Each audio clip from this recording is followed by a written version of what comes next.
Bonjour, ici Dorothée Alexandre. On est présentement sur le site du Festival Nuit d'Afrique, journée de clôture. Et aujourd'hui, c'est nul autre que Tabou Combo, le groupe mythique légendaire haïtien, donc les ambassadeurs du compas dans le monde qui vont offrir le spectacle de conclusion à 21h30. Et j'ai l'occasion aujourd'hui d'être avec Yves Joseph, qui est Fanfan, un des membres fondateurs du groupe. Donc, Monsieur Joseph, bonsoir. Bonsoir. Donc, je sais que vous étiez fatigué. Hier, vous aviez un gros événement à New York. Ça s'est bien passé. Très bien passé. On a eu un événement à Long Island, une soirée de levée de fonds. Il y avait 500 personnes et là on a terminé à 2h du matin. Après on s'est rendu à l'aéroport pour prendre un vol à 6h du matin pour venir ici faire la balance afin que tout se passe bien ce soir. Aujourd'hui, c'est une partie 2 pour vous en ce lendemain de New York. Et je ne sais pas si vous le savez, mais vous avez eu un impact extraordinaire sur plusieurs gens, plusieurs générations. Donc, le groupe existe depuis 46 ans. Et aujourd'hui, on n'a pas beaucoup de temps, mais ce dont j'aimerais vous parler, c'est l'impact que vous avez eu sur des jeunes comme moi. Donc, jeune trentaine, et je regarde des gens comme ma nièce qui a 7 ans, qui même quand elle entend la chanson de La Caille, il lève deux mains en l'air à danser. Donc, est-ce que vous... Autant que ça, oui, c'est bien. Mais vous, qu'est-ce que ça vous fait d'entendre cela, l'impact que vous avez sur la génération, même ceux qui ne connaissent pas Haïti? Bon, c'est-à-dire que on a beaucoup travaillé. On a travaillé depuis 45 ans. Ça fait depuis 45 ans qu'on fait de la musique. Et bon, on ne savait pas dès les débuts qu'on allait durer 45 ans, mais on a toujours fait de la musique avec notre conscience. On a toujours fait de la musique pour faire de la musique, pour la beauté de la musique, pour la culture haïtienne. Et c'est pour cela que les gens, jusqu'à présent, arrivent toujours à consommer du Tabou Combo, à aimer notre musique, qui est une musique qui transcende les générations. Donc je pense qu'on a quand même été juste avec notre conscience.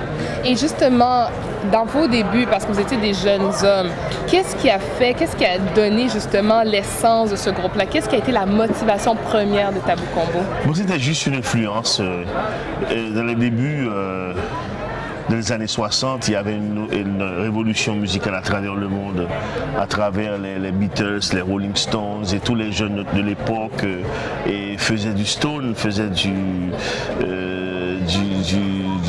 Beatles et tout ça. Donc en Haïti, cette musique nous est arrivée à partir des jeunes rockers français comme Johnny Hallyday, des Dick Rivers, et qu'on écoutait leur musique à la radio en Haïti. Donc on a été influencé par ça. Et à partir de ça, dans tous les quartiers d'Haïti, se formaient des groupes à l'image de ces groupes-là, à l'image des groupes de rock de France.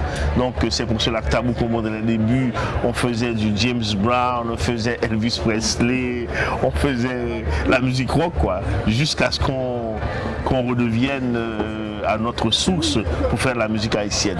Mais c'est ça qui nous a influencés. C'est la musique, c'est un courant mondial qui se passait. Donc c'est ça l'origine de Tabou Combo.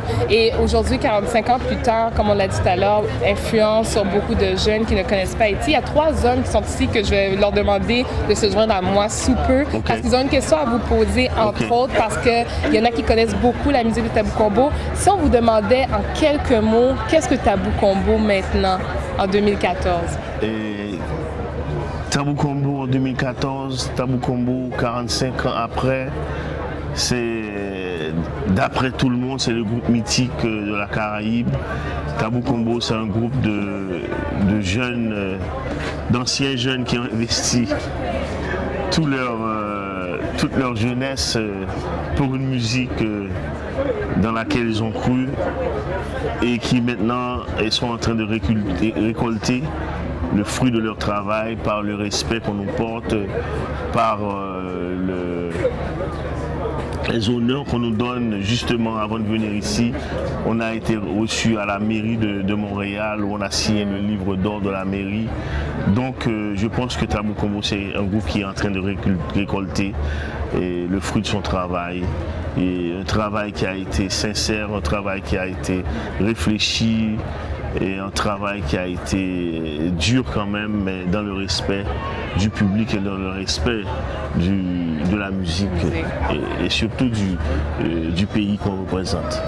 Merci pour ce beau partage. Je vais demander aux messieurs de se joindre à moi rapidement. Juste laisser vos sacs.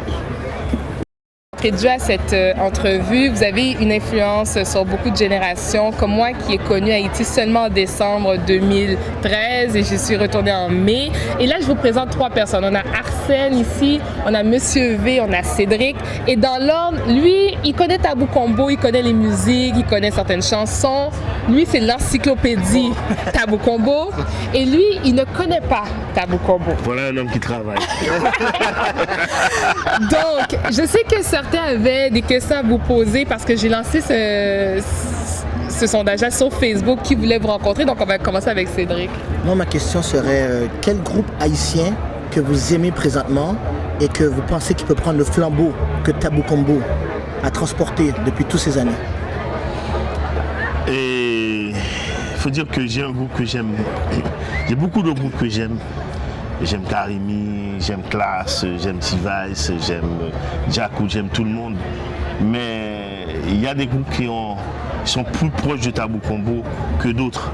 Par exemple, quand on prend un groupe comme Karimi, c'est un groupe qui veut devenir international.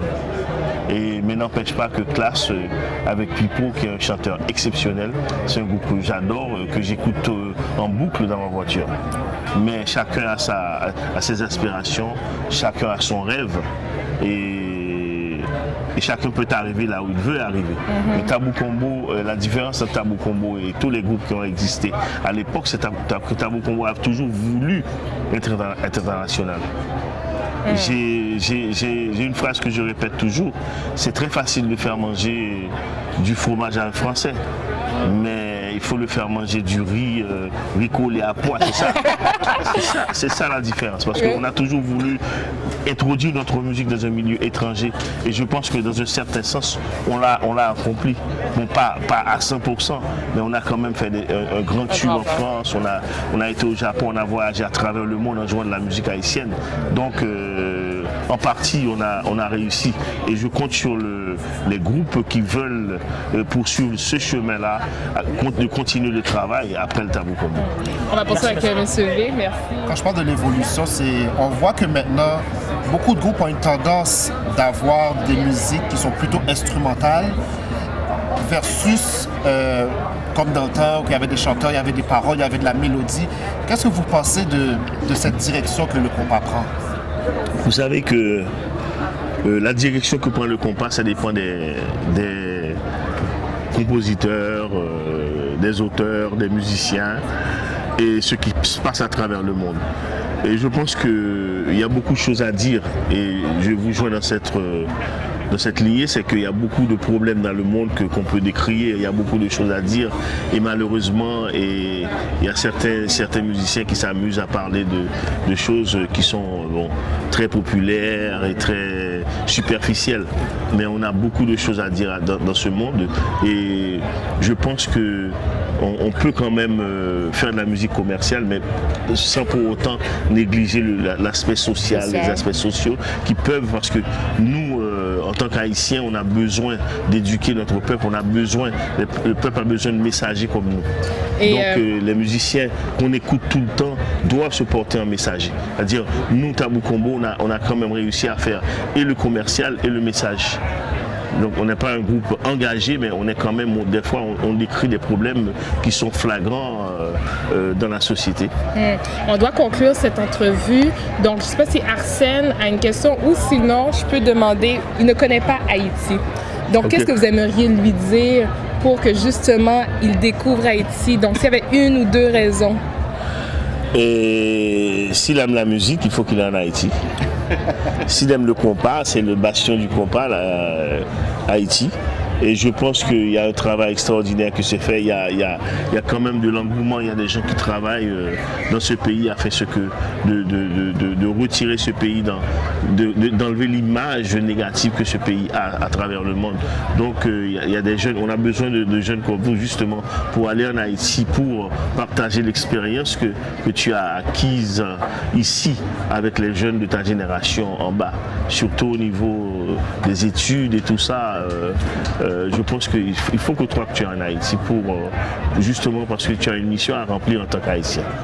Yves-Joseph, alias Fanfan, merci beaucoup. Est-ce qu'on peut avoir un petit acapella parce que je dois vous laisser aller aux autres médias? La caille, est-ce qu'on essaie de chanter la caille, le refrain? Mais la caille c'est plutôt chou, mais je peux vous chanter les chaque mon abra les un bout, Haïti dans la déroute, la misère pas qu'à bout. Tout pays a qu'à prendre bon fer, personne pas qu'à refaire. Yo prend chimel en mer, yo kill bité dans fond bateau, yo fait fausse couche dans l'eau, les vents qu'à driver yo. Parce qu'haïtien c'est pas marin, quand on tue catounet, puis yo pas gen chimel, yo ti geste pour yo, nous t'en reste pour yo, on faveur pour yo, yo l'honneur pour yo. Ouh, merci! Right. Merci beaucoup de Merci à vous, notre merci à vie. vous. On va À tout vous, à l'heure. je vous laisse à la dame Ok. et on va suivre votre spectacle. D'accord.